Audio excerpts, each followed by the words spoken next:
Jadi kalau kita mau budidaya salak gitu Ya. ya, termasuk yang tidak serumit komoditas tanaman buah yang lain.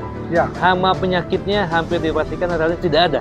Di antara ini berbagai varietas sampai 20-an yang ngetren ya sebagai memiliki nilai ekonomi yang diperjualbelikan, kira apa semua itu? Untuk saat ini sebetulnya yang cukup memang menarik harganya salak gula pasir. Apakah rasa kelak Iya. yang ada di salak itu secara breeding Iya. itu bisa dikurangi atau dihilangkan? Setelah kita coba masukkan gitu ya, kombinasikan yang kelat dengan punya sifat baik yang lain, itu tentu kita buat hip cross. Nah, kita silangkan dengan adik atau kakaknya begitu, kita evaluasi di populasi F2-nya. Iya.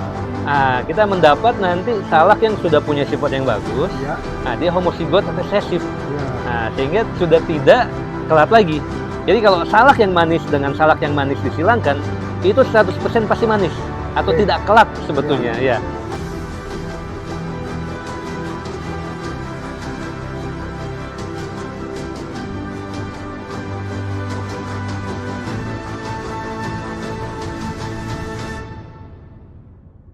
Hai, masih bersama saya di Bincang Kedai Hijau. Menginspirasi, mengungkap inovasi, dan mengedukasi untuk pengembangan diri. Nah, saya masih bersama tamu yang luar biasa, yang punya banyak pengetahuan tentang tanaman-tanaman, baik tanaman perkebunan, tanaman buah-buahan, sayuran. Kalau sebelumnya kita sudah membahas tentang tanaman perkebunan sawit, nah ini di tanaman buah-buahan ada 3 yang akan kita bahas, tapi saya mulai dulu dengan tanaman yang luar biasa, unik ya. Dan ini ada contoh buahnya di depan kita ini. Kita mengenal dengan buah salak, atau ada yang menyebutnya ini buah ular ya. Kalau bahasa Inggrisnya snake fruit ya. Ya. Snake fruit. Nah, Betul. ini masih bersama Dr. Ajis Natawijaya. Ini narasumber kita yang luar biasa. Ya. Ini banyak hal yang kita akan dapat. Daging semua ini dapat nanti ya, terkait dengan buah yang unik dan Ya. punya rasa khas. Kita akan Betul. bicara tentang buah satu ini ya. Iya. Menurut Pak Ajis, apa kata 1-2 kata yang spesifik untuk buah ini? Indonesia. Indonesia. Satu kata, betul. Kenapa Indonesia? Jadi 6-7 tahun yang lalu, Ya. saya pernah diundang menjadi narasumber dulu Pak Is. Ya. Nah, bersama dengan Profesor Emil Salim. Emil Salim. Oh, Saya pernah ditanya oleh Prof. Emil waktu Ya. itu, Mas Ajis coba pikirkan ya, kalau negara lain seperti Belanda, Ya. mereka punya komoditas tanaman yang khas, Ya. yang menjadi ciri gitu ya, bunga tulip mungkin negaranya. ya? Bunga tulip Ya. gitu kan. Oke. Kemudian di negara lain pun ada sama gitu ya. Coba pikirkan, kita di Indonesia saking kayanya yang Ya. dikenal dengan mega biodiversitas, Mega biodiversitas ya. sehingga kita bingung apa yang menjadi sebetulnya identitas kita. Setelah dipikir, kemudian kita ini kan salak ini layak untuk kita ini kan sebagai identitas salah satu komoditas tanaman buah yang menjadi ciri khas Indonesia. Di Indonesia sampai saat ini, Iya. nah, ada berapa varietas yang dikenal? Ada 3 spesies salak utama Ya. yang dikenal, yang banyak ditanam oleh masyarakat di Sumatera Utara, Ya. di Tapanuli Utara misalnya, Tapanuli Selatan, Ya.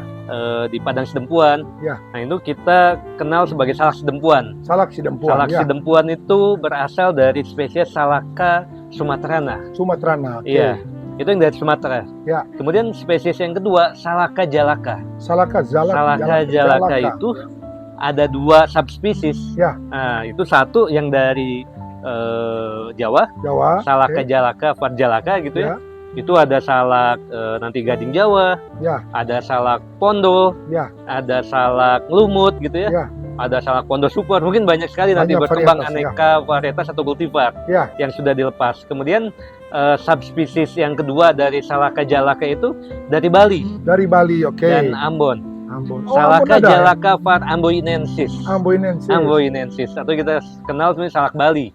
Oh gitu. Itu Kok bisa. Ambon sama Bali ini gimana? Betul. ketemunya? Jadi sebetulnya pertama kali ke subspesies ini, itu dijumpai oleh Rumpius.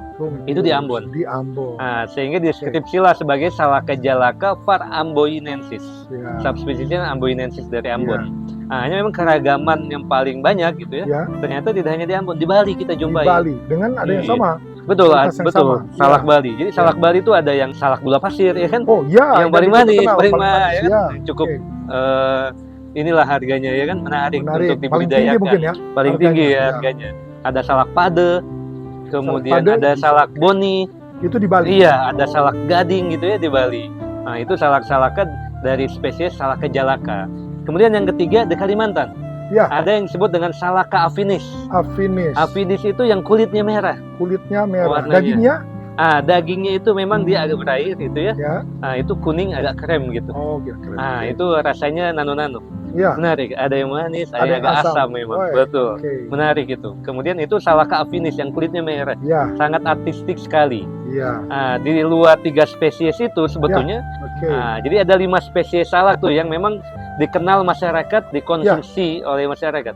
Salaka sumaterana, Ya. Salaka jalaka, Ya. Salaka afinis, Ya. Salaka walikiana, dan Salaka glabrescens. Oh, banyak, Pak. Nah, di Sulawesi kan ada, Ya. terutama di Sulawesi Utara. Betul. Ya. Salak yang ada di sini ini kategori ataupun masuk di varietas mana? Ya. Itu dari spesies Salaka jalaka. Oh, Jadi itu Salaka. kemungkinan introduksi Ya. dari Jawa, kemudian yang dibawa ke sini, Ya. ke Sulawesi. Itu. Iya kan? Iya. Nah, yang saya tahu kebetulan Pak Ajis kan sebelumnya yang setahu saya Iya. ada di PT Mekarsari ya. Hmm. Nah, di sana juga mengoleksi. Apakah semua salak itu sudah dikoleksi di sana? Ya, betul. Jadi total kalau kita bicara spesies gitu ya, bicara nanti varietas atau kultivar, untuk spesies di salak itu total mungkin ada 23 spesies. 23 spesies. Iya, tadi kita sebut 5 ya kan? 5, padahal. Padahal masih banyak. Ada Ya. Salaka achensis dari Aceh itu. Oh, Itu salak hutan. Kemudian ada Salaka bakeriana dari Kalimantan. oke. Nah, kemudian ada Salaka transfildiana juga banyak. Ada Salaka stolonifera. Wow. Ada 23 spesies salak. Wow. Nah, itu dari spesies. banyak ya. Nah, belum dari varietas atau yang cultivated variety, varietas yang dibudidayakan banyak. Ya. Lebih dari 20 kultivar mungkin. 20. Itu yang dikenal. Di antara ini berbagai varietas sampai 20-an yang ngetren ya sebagai Iya. memiliki nilai ekonomi yang diperjualbelikan. Kira-kira apa semua itu? Untuk saat ini sebetulnya yang cukup memang menarik harganya salak gula pasir. Gula pasir. oke. Iya, hanya Pondo mungkin? betul Pondo juga ya kan dari Sleman. Salak Ya. gula pasir ini dari desa Sibetan, Sebetan. Kecamatan Bebandem, Karangasem dari Bali. Asam Kabupaten. Nah, itu Karangasem, merupakan Bali. kultivar atau varietas yang unik. Jadi kalau salak Jawa kita kenal biasa salak Sleman gitu Ya. ya. Itu dia salak itu berumah dua Ya, atau istilah ilmiahnya dioecious. Diocese. Jadi bunga jantan pada pohon jantan, Ya. bunga betina pada pohon betina. Terpisah pada pohon yang terpisah. berbeda ya. Ya kan dia jadi buah biasanya kalau di Sleman gitu ya diserbuki secara buatan. Harus buatan. Kalau Atau dibiarkan tidak secara akan. alami ada penyerbuknya juga alami. ada gitu juga. ya. Betul. Kalau di Bali yang unik itu tidak dijumpai Ya. salak jantan. Ya. Yang ada salak betina. Oh, nanti ada dua macam ini kalau kita bicara salak Bali. Ya. Ada yang mengatakan salak Bali ini apomiktik. Apomitik. Ya. Kemudian ada yang menyatakan juga Berkembang ini tanpa betul. penyebukan. Ada yang menyampaikan ini hermaprodit. Wow. Itu. Tapi yang pasti kalau menurut kami, Ya. itu sebetulnya fakultatif apomiktik. Fakultatif. Fakultatif Artinya apomiktik. Artinya ketika kita lihat ya, tidak ada polen yang sangat sedikit sekali mungkin ada penelitian yang memang ada polennya, tapi mungkin ya itu tidak fungsional. ya. Dia berkembang secara aseksual sebetulnya. Ini masih dengan buah unik ya, buah ular namanya, snake fruit ya, kalimat betul. ya apa kata unik buat buah ini. Nah ini yang saya tahu Pak Ajis ini adalah seorang breeder. Iya. Nah breeder untuk hampir semua tanaman, termasuk salak saya kira ditekuni ya. Iya, Nah betul. seperti apa ini pemulihan yang sudah dilakukan Pak Ajis ya, Pak Dr. Ajis kaitannya dengan salak ini yang Iya. sedang ataupun yang sudah dilakukan. Ya, kami sedang merakit varietas salak yang memiliki ideotype atau Ya, tipe ideal. Tipe Biasanya ideal, ya. kalau salak itu tinggi gitu Ya. ya, mungkin panjang daunnya bisa sampai 3-4 meter misalnya. Nah, ini kami sedang merakit varietas salak yang sangat kompak. Ya. Nah, itu salak pendek. Dulu jemplasemnya itu dari desa Sebetan, dari Bali. Nah, itu kalau kita sebut salak pendek. Itu. Salak kate. Salak kate. Ini mungkin contohnya nih kan? Betul. Ini bisa Ini. dilihat ini kebetulan Jadi sudah ada tingginya seperti ini koleksinya di gitu kedai ya. hijau ini. Nah, ini sudah memang bisa Ya. berbuah dan lebih produktif Oke. Nanti. Umur berapa dia bisa berbuah? ceritanya. Nah, itu kalau dari biji gitu Ya. ya, itu sekitar 2 tahun. 2 tahun sudah. Ya, 2,5 Kalau mulai dari anak belajar. Dari anak kan mungkin 1,5 tahun lah. Nah, itu sudah Salak mulai. kate ya. Betul. Oke, lanjut. Nah, jadi cerita pemulihan tanaman gitu ya, kami melakukan pengumpulan plasma nutfah ini dari dulu. Jadi kalau Ya. kita bicara pemulihan tanaman salak, Ya. itu tidak terlepas satu misalnya perintis dari pemulihan salak itu Pak Greg Hambali. Greg Hambali ya. Betul. Kalau tokoh di Iya. breeding ya. Kemudian saya melanjutkan pemuliaan salak ke generasi-generasi berikutnya. Jadi kami kumpulkan salak itu mulai dari ujung Sumatera misalnya. Ya. Di Aceh itu kita kenal ada salak hutan, salak achensis. Posturnya dia ramping. Tidak seperti salak sedempuan, salak Sumatera yang besar sekali. Iya. Nah, itu bagus untuk sumber gen untuk sifat yang kompak tadi. Pendek, kemudian ramping. Kemudian turun ke bawah gitu ya, di Sumatera Utara. Ya. Kemudian Sumatera Barat ada salaka Sumaterana. Ya. Yang dagingnya ada yang berwarna merah tua, Pak Is. Ya, Nah, itu kandungan antosianinnya sangat tinggi. antosianin ya. Nah, itu digunakan sebagai sumber gen untuk menghasilkan varietas kalau bisa dagingnya tidak hanya yang putih, Ya. tapi merah, yang Merah. kandungan antosianinnya Antosianinnya tinggi. Baik betul. untuk kesehatan ya. Betul. Kemudian produktivitasnya juga tinggi karena dompolan buahnya itu woi, besar Ya. gitu ya, jumlah buah per satu fruktesen gitu ya, satu tandanya banyak. Nah, itu produktivitasnya tinggi. Kemudian turun ke Jawa. Di Jawa tentu tadi ada salak pondo, ada salak pondo super, dan ada salak gading. Ya. Salak gading ini keunikannya kulitnya itu seperti kuning menyala ya kan, itu emas. Nah, harganya kalau di Sleman atau Ya. di Yogyakarta itu relatif cukup tinggi juga. Cukup tinggi. Hanya memang rasa buahnya masih agak sedikit kelat. Nah, itu yang nanti kita akan perbaiki lebih manis gitu. Kemudian lanjut ke arah Bali, Ya. itu ada salak Bali. Ya. Salak Bali ada yang berdaging merah gitu ya. Kemudian salak boni, ada yang nanti dia daging putih tebal, salak gula pasir yang Gula manis pasir, sekali, ya, betul. manis sekali. Oh, itu dikumpulkan untuk sumber tadi, sumber rasa yang sangat manis, warna dagingnya merah gitu ya.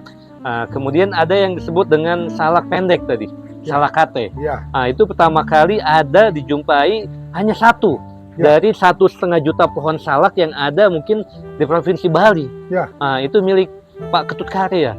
Kami panggil atau kami sebut salak Ketut Karya. Oh, apa keunikannya? Pohonnya pendek, Pohonnya salak kate pendek. tadi ya kan.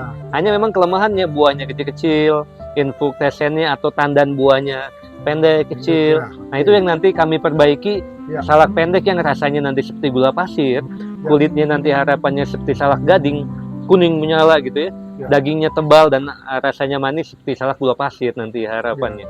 Dan nanti di Bali pun ada salak yang tidak berduri. Nah, ini itu yang menarik tangkai ini. daunnya itu tidak berduri, Pak Is.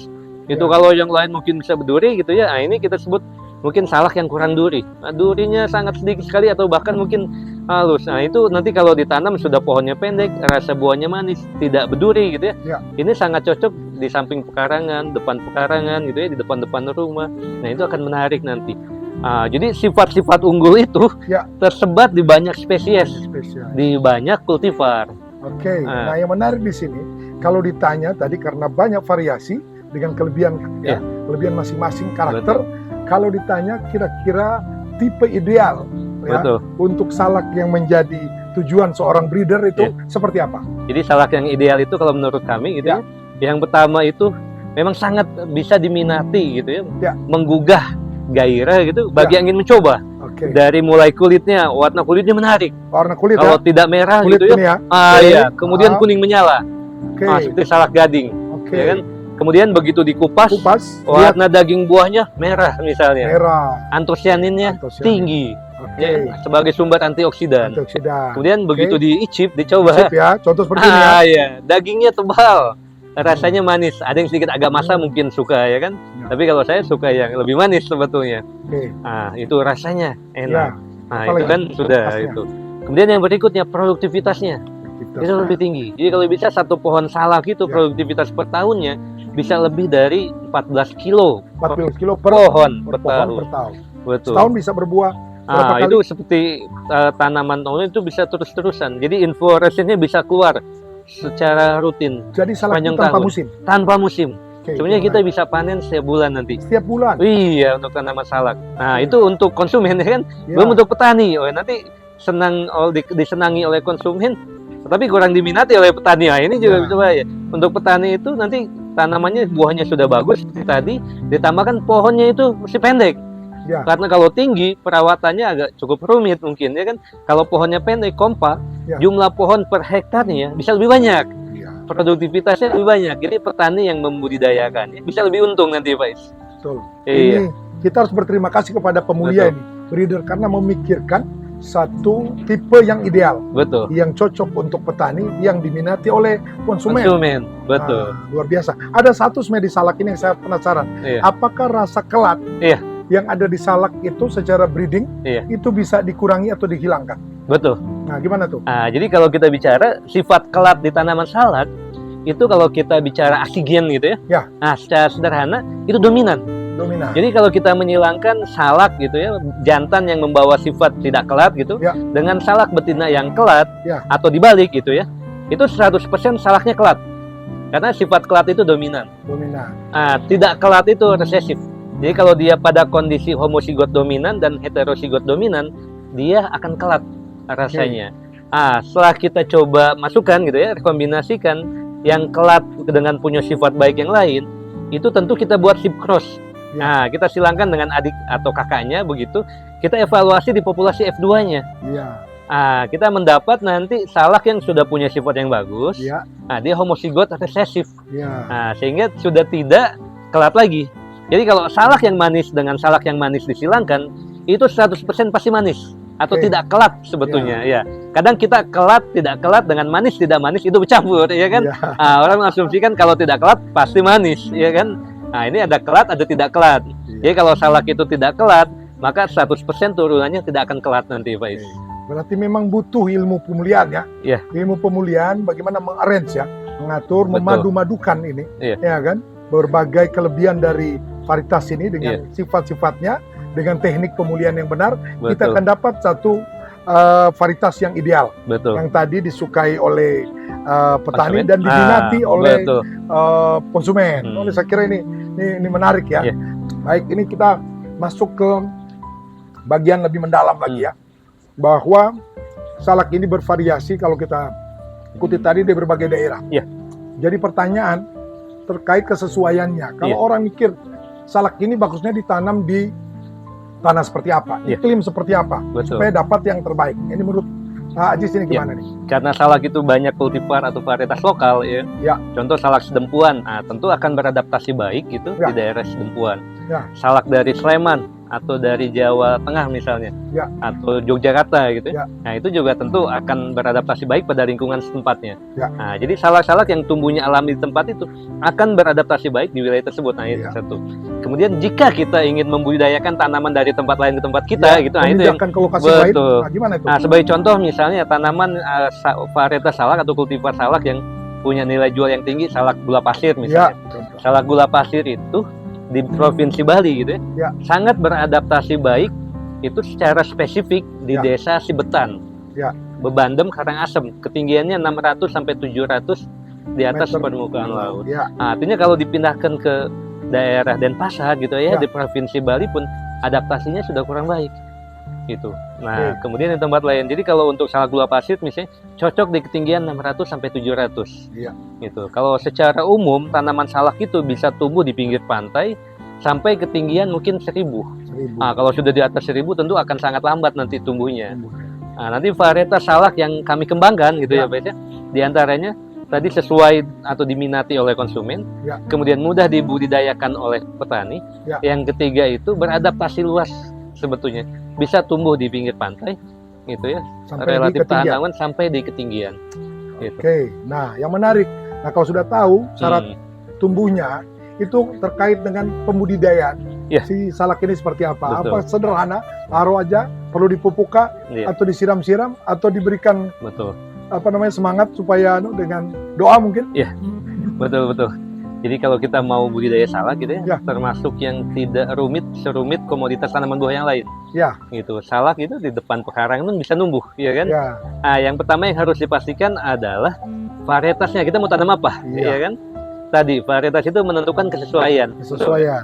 Umumnya, gitu ya, perbanyakan benih di tanaman salak Ya. itu melalui cangkok, gitu ya. Cangkok. Anakan ya. samping Anakan gitu ya. Oke. Nah, anakannya bibitnya diperbanyak. Ya. Setelah kita sudah punya bahan tanam yang akan kita tanam, Ya. nah tentu kita pilih tanaman.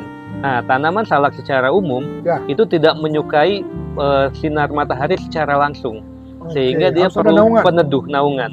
Ya. Nah, itu kita tanam tanaman penaung terlebih dahulu gitu ya, peneduh terlebih dahulu. Nah, bisa beraneka macam tanamannya. Setelah tanaman itu cukup tinggi, baru kita tanam salak.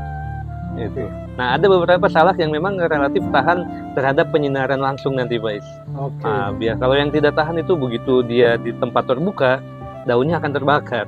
Oh, Gitu. oke. Nah, itu perlu naungan. Nah, kemudian setelah itu, setelah tanaman ditanam, pemupukannya pun standar gitu ya. Ya. Ya, artinya dengan pupuk yang di petani malah gitu ya, ala kadarnya, buahnya tetap bagus gitu ya. Tapi kalau ini ya tentu kita budidayakan dengan sistem budidaya yang baik. Tapi yang pasti budidaya salak itu tidak rumit. Ya. Hama penyakitnya hampir dipastikan relatif tidak ada. Mungkin begitu buah, itu ada tikus ya kan sedikit yang makan buahnya, mungkin ditutup gitu ya. Di daerah-daerah tertentu yang memang serangan tikusnya banyak ya kan, kalau ada pohon salak tentu buahnya juga diambil. Sebetulnya tidak hanya buah salak, tanaman jagung manis pun bisa dipanen tikus ya kan. Nah, itu untuk beberapa kasus tentu. Nah, setelah ditanam, kemudian dari mulai tanam sampai panen umumnya 2-3 tahun. Tapi untuk salak gula pasir misalnya itu bisa sampai 4 tahun, guys. Nah, itu cukup banyak, lebih lama. Nanti salak pendek yang kami kembangkan itu 2 tahun, 2,5 tahun itu sudah mulai belajar untuk berbunga dan berbuah. Nah, kemudian secara umum salak itu kan ada salak jantan, salak betina. Ya. Jadi kita perlu juga tanam salak jantan sebagai sumber polennya nanti. Itu nanti bisa dilakukan penyerbukan alami atau buatan. Ya. Tidak susah nanti untuk melakukan penyerbukan buatan pada salak. Artinya tanaman salak 1 hektar itu bisa dikerjakan cukup 1 orang. 1 orang untuk saja. penyerbukannya itu. Jadi kalau misalnya 1:10, 10 pohon betina, 1 pohon jantan. 1:10. Jadi kalau total 1000, ada 100 nanti pohon jantan untuk membuahi. Nah, itu ditanam nanti diplot-plotkan secara merata nanti salak-salak jantan. Jadi lelaki atau pejantan itu juga perlu, ya kan? Agar bunga betina, ini jadi buah yang optimal nanti. Dari mulai penyerbukan sampai nanti kita bisa petik buahnya itu memerlukan waktu 5-6 bulan.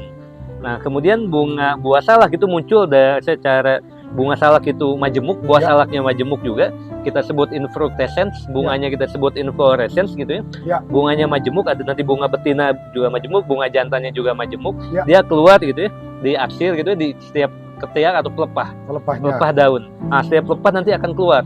Untuk pohon jantan tentu akan keluar bunga jantan, pohon betina akan nanti keluar bunga betina. Dan itu nanti akan rutin, sehingga nanti kalau populasinya cukup, anggap kita punya pohon salak 1 hektar, itu kita bisa kondisikan panen setiap minggu, bahkan setiap bulan, bahkan setiap minggu. Kita bisa panen terus-terusan. Untuk salak yang tidak kelat dan rasanya manis gitu ya, kita bisa panen lebih awal. Tidak harus menunggu masak gitu ya, 6 bulan, itu 4 bulan pun sudah kita bisa petik. Atau nanti kita undang gitu ya pengunjung untuk datang petik buah, itu sudah bisa dipetik kapan saja. Oke, menarik sekali. Ini rasanya tidak cukup ya dengan waktu kita ini untuk membicarakan secara lengkap, secara tuntas mengenai si buah ular ini ya. Tapi saya ingin tahu apa harapan Pak Aziz terkait riset salak ini sendiri ke depan. Jadi kalau kami ini masih terus melanjutkan untuk pemulihan tanaman salak. Sudah ada calon varietas yang akan kami lepas gitu ya. Tapi pekerjaan itu masih panjang. Masih jalan terus nanti kegiatan pemulihan salak. Harapannya nanti tipe ideal tanaman salak itu, itu kita bisa hasilkan dan kami dedikasikan untuk petani-petani salak yang ada nanti di Sumatera Utara, di Sedempuan, di Jawa Barat, di Yogyakarta, kemudian di Sulawesi, dan Sulawesi Utara, di Manado dan di Ambon. Itu. Terima kasih waktunya Pak Aziz di Bincang Kedai Hijau. Saya kira ini sangat menginspirasi. Semoga telah mengedukasi kita terkait dengan si buah yang unik dan asli Indonesia ini. Semoga ini juga tetap memberikan motivasi bagi kita untuk tahu lebih banyak tentang tanaman-tanaman unik punya nilai ekonomi di Indonesia. Saya kira semoga menginspirasi. Ciao.